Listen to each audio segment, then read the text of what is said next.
परम पूज्य श्री स्वामी जी महाराज ने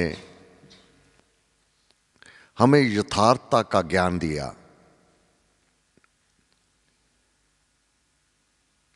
हे प्यारे, तेरे कर्म तुझे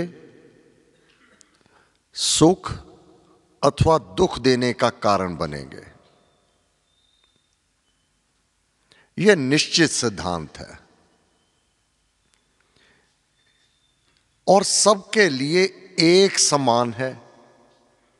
यह नियम हर एक मानव के ऊपर लागू होता है, वह किसी भी गोत्र का हो अथवा वंश का हो। कर्म प्रधान जगत जन जाना। आज मानव जो भी जिस स्थिति में है, जिस परिस्थिति में है, अपने किए कर्मों का परिणाम है। यह निश्चित है, इसमें रत्ती भर भी संदेह नहीं है। साधक जानना चाहता है कि किस कर्म का फल किस प्रकार से उसे प्राप्त होता है। गुरु महाराज ने कहा, इस जन्म में कम से कम उस सिद्धांत को तू कदापि ना भूल, कदापि ना भूल। प्रत्येक कर्म वह बीज है। प्रत्येक कर्म इंद्रियों द्वारा, मन, बुद्धि और चित्त द्वारा किया प्रत्येक विचार भी वह कर्म बीज है तेरा। अपने मन में दूसरों के प्रति वैर विरोध रखना, यह मानसिक कर्म।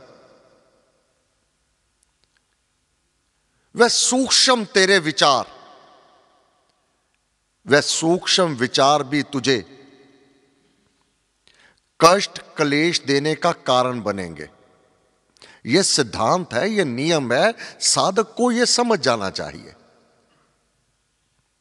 कि कोई देख नहीं रहा मुझे। एकांत में बैठे हुए किसी का अनिष्ट चिंतन करना, किसी के साथ द्वेष करना, वैर विरोध को स्थान देना अपने हृदय में, अपने मन में, वह बीज है। मत सोच कि मुझे कोई देख नहीं रहा। वह परम पिता परमात्मा इतना शक्तिशाली है, वह सब और आंख पांव वाला है, इतना सजग है।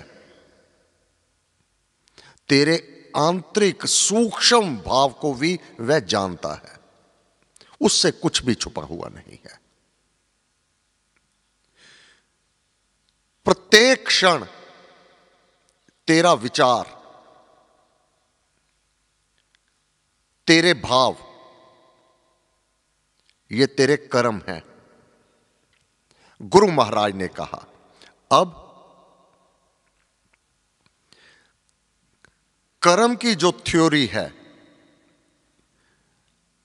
अधिकतर मानव दो ही भावों से कार्य करते हैं। कैसे? एक तो किसी के प्रति बहुत प्रीति है, राग है, अथाह प्रीति है, रागवश। इसमें रागवश, प्रीतिवश वह उचित और अनुचित का ध्यान नहीं देता। जिसके साथ अथाह प्रीति है, राग,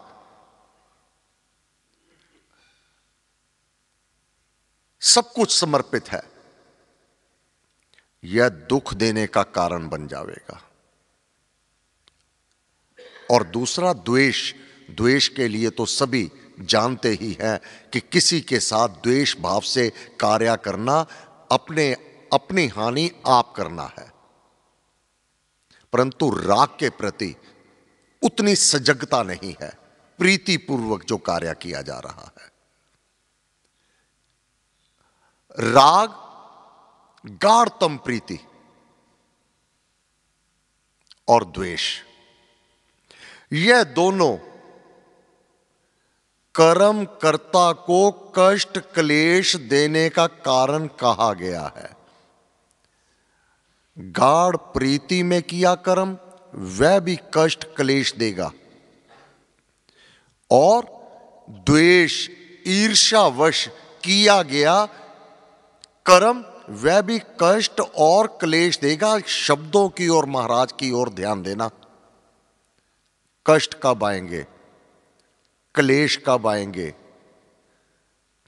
जब यह बीज बो दिया जाएगा। अब तीसरा कार्य है,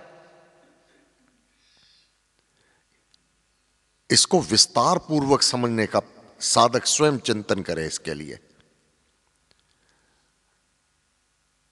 गाढ़तम प्रीति में कार्य करता है मानव, अथवा द्वेष में करता है, वैर विरोध में कार्य करता है, यह प्रमुख रहता है उसका। अब तीसरा भाव क्या है? समभाव रहकर, यह मेरा कर्तव्य कर्म है। इसमें ना ईर्ष्या रखता है, ना द्वेष करता है, ना वैर विरोध रखता है, और ना सड़ता कुड़ता है कार्य करते हुए। समभाव से कि भगवान ने यह मेरा कर्तव्य कर्म नियत किया गया है। अब इसके अंतर्गत साधक स्वयं इसका चिंतन करता है, मनन करता है। क्या? मेरा परिवार के प्रति कर्तव्य कर्म, इनके पालन पोषण के लिए मेरा कर्तव्य कर्म, इनके जीवन निर्वाह के प्रति मेरा कर्तव्य कर्म, किसी के ऊपर एहसान नहीं, ना खिज करके, क्या समभाव से कि यह मेरा नियत कर्म है। परमात्मा ने मेरे ऊपर यह जिम्मेवारी डाल रखी है, और सदस्य क्या करते हैं, वह अपने कर्मों का उत्तरदाता वह है, तू नहीं है। तू क्या करता है इसका निरीक्षण वहां होना है। समभाव से और कर्तव्य बुद्धि से। फिर अब कर्तव्य बुद्धि कैसे पता चलेगी? अब अध्ययन की आवश्यकता होगी। शास्त्र हमें क्या कहते हैं, हमारे ग्रंथ क्या कहते हैं, हमारे गुरुदेव हमें क्या कहते हैं, हमें क्या करना उचित है, क्या अनुचित है। इसको केवल सुन करके हल्के में नहीं ले लेना। सत्संग एक पाठशाला है, इसमें ज्ञान को ग्रहण करके अपने कर्म कलाप में, अपने वर्ताव में इसे लेकर आना है, लाभ प्राप्त करना है। अन्यथा समय ही व्यर्थ को खो रहे हैं। अपने व्यवहार में लेकर आना है। जिस प्रकार बाल काल में शिक्षा दीक्षा के समय, शिक्षा ग्रहण के समय, उसको बड़े होकर अपने कर्मों में लेकर आना होता है, तब लाभ है उस शिक्षा का। इसी प्रकार सत्संग में गुरु महाराज की शरण में आ गए, इस पर ध्यान देना होगा, चिंतन करना होगा कि मेरा कर्म कैसे होगा, ना राग से ना द्वेष से। अगर राग द्वेष से कर्म करेगा तो आने वाले समय में कष्ट, बाधा, विघ्न, तकलीफों से सामना अवश्य हो जाएगा। अब आने वाले समय में मैं दुखों से, कष्टों से, तकलीफों का सामना ना हो तो मेरा यह बीज बोना होगा, समभाव से कर्म करने होंगे और कर्म बुद्धि, कर्तव्य बुद्धि से कर्म करने होंगे और शास्त्र के आदेश का पालन करना होगा मुझे। उसके अनुसार अपने किया हुआ कर्म,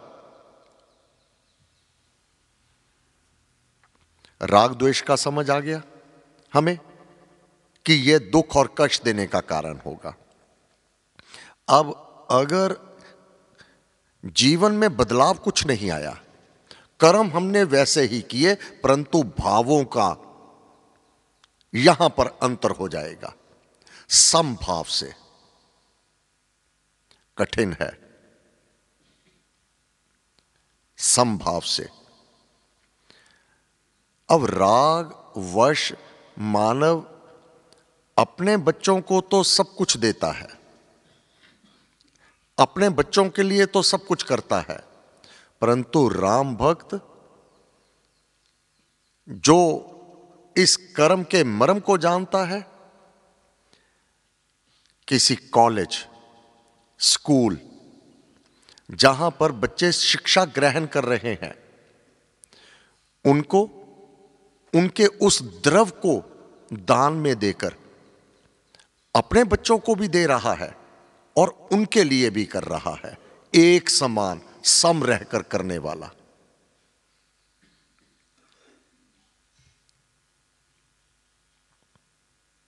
भाई कन्हैया, कन्हैया सेवा ज्योति श्री गुरु गोविंद सिंह जी महाराज के साथ जब केवल 40 सिख थे, मोहम्मदन सेना के साथ उनका युद्ध चल रहा था। अब भाई कन्हैया को क्या सेवा सौंपी गई? तब चमड़े की मश्क होती, उसमें पानी पीने के लिए डाला जाता।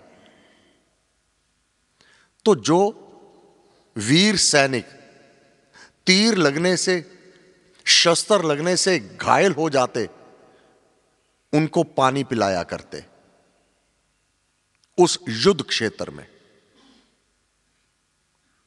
अब किसी ने दशमेश पिता